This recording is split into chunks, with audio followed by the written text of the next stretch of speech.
মাশাআল্লাহ, সুবহানাল্লাহ। দেখুন, এই ভাইটির স্বপ্ন ছিল মক্কা শরীফ গিয়ে আল্লাহর ঘর নিজের চোখে দেখবে। আল্লাহ এই ভাইটির ইচ্ছে পূরণ করেছে, তাই ভাই আনন্দে কাঁদছে, সে আল্লাহর শুকরিয়া আদায় করছে।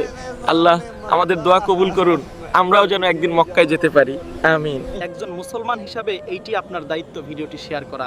ভাইরে ভিডিওটি বেশি বেশি করে শেয়ার করে দিন, ইয়া আল্লাহ আমাদের সবাইকে কবুল করুন, আমিন। ले आना अल्लाह पाक आपको अपने घर में। अल्लाह तो इतनी मोहब्बत है, लोगों को पता नहीं है तू कितनी मोहब्बत है।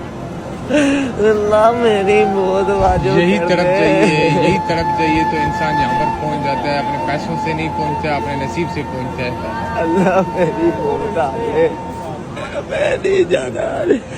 अल्लाह रोने देख लें फहद भाई की ये तड़प, देख लें। इसी तड़प के लिए ये बंदा वहाँ पर एयरपोर्ट पर रो रहा था, और इस चीज़ के लिए अल्लाह ने यहाँ पर इसको चुन लिया और लेकर आ गया।